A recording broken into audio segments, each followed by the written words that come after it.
বিয়ে বাড়ি যাবার জন্য রেডি হয়ে গেলাম। আজকে হচ্ছে বউ ভাত মামা শ্বশুরের। তো আমরা দেখো রেডি হয়ে গেছে, তোমাদের দাদাভাই রেডি হচ্ছে। এখন বেজে গেছে 9টার মতো। তো আমরা এখন রেডি হয়ে যাব, কারণ বউ ভাত হচ্ছে নান্দনিকে, তো বাড়িতে হচ্ছে না, এটা হচ্ছে ভবনে হবে। আর এদিকে দেখো আমরা সবাই রেডি হয়ে বেরিয়ে গেছি।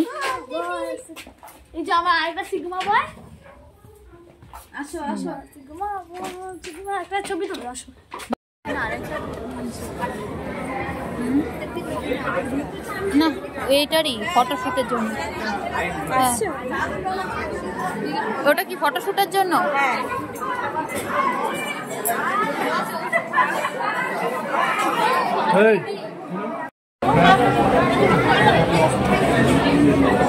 দেখি তুই কি খাচ্ছিস, টাকা একটু নাই তোর ভাগ্যে জুটলো না। শেষ। এই যে ভাজা হচ্ছে, তো ভাজা হচ্ছে, দেখি এদিকে টাকা ভাজা হচ্ছে।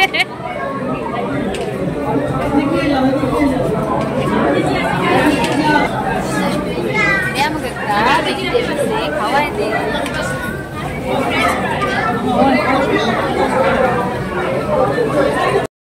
মেয়ে খাচ্ছিল ফ্রেঞ্চ ফ্রাই, তো ওর এখান থেকে একটা টেস্ট করে দেখলাম।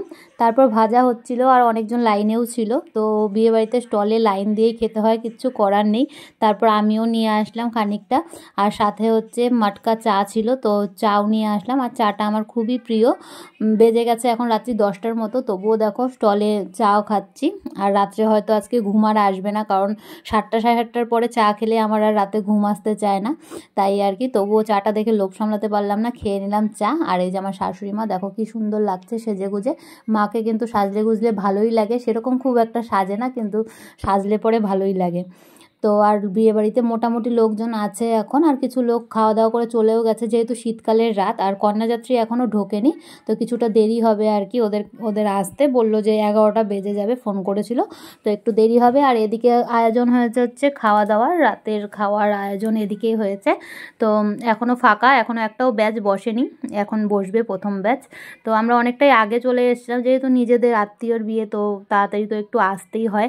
আর আমার মেয়ে তো স্টলে খাওয়ার জন্য একদম ব্যস্ত হয়ে গেছে, ভাত তো খেতেই চায় না, খাবারের সময় কিছুই খেতে পারে না। আর এদিকে স্টলে ফ্রেঞ্চ ফ্রাই ফুচকা খেয়েই যাচ্ছে আর কি। আর বলছি যে বেশি ফুচকা খাস না, রাতে খেতে পারবি না, কে শোনে কার কথা। আর আমিও এদিকে সাথে সাথে খেয়ে নিচ্ছি। না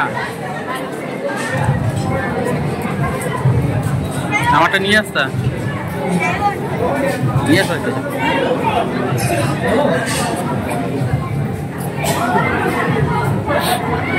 তোমাদের দাদাভাই আবার খাবে সব ঠিকই, কিন্তু নিজে নিয়ে এসে খাবে না আর কি, এরকম ব্যাপার। তো আমাকেই পাঠাচ্ছে।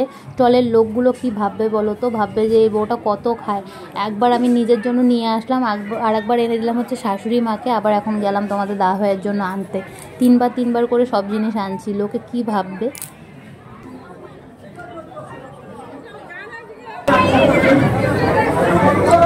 দারুণ টেস্ট, দারুণ না?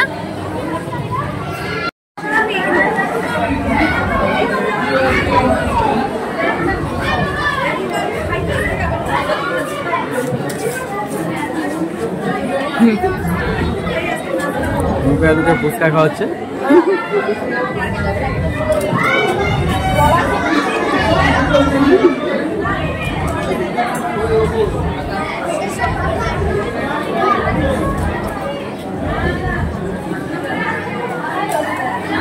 বিয়ে বাড়িতে এসে কোনো স্টলই বাদ দিচ্ছিলাম না, সবখানেই খাচ্ছিলাম আর কি, টেস্ট করে দেখছিলাম সব কেমন হয়েছে। আর এদিকে দেখো নতুন বউ, মানে আমার মামি শাশুড়ি, তো মামি শাশুড়ির সাথেও তোমাদেরকে দেখা করিয়ে দিলাম।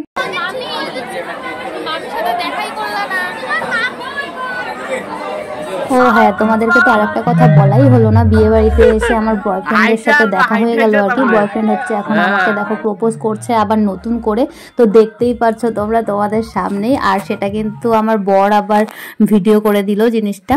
তো দেখো এখন হচ্ছে শাশুড়ি মা শ্বশুরমশাই খেতে বসে গেছে দুজনে। তো মা বাবা খেয়ে উঠলে তারপর আমরাও বসে পড়বো খেতে।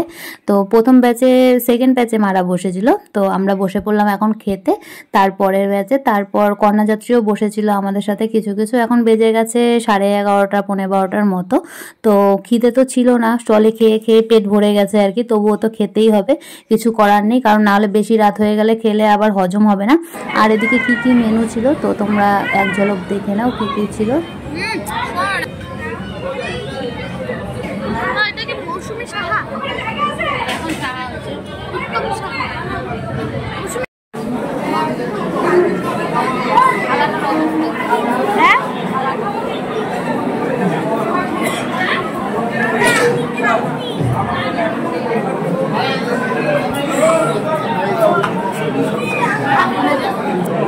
ওইটা আমার তালা, ওর মায়ের তালা, এটা ভাইয়ের তালা, জেনেঞ্জা, এটা মনিমার তালা, এটা ভাইয়ের তালা, আর এইটা আমার তালা, এটা এটা তো নাই কাকার থালা।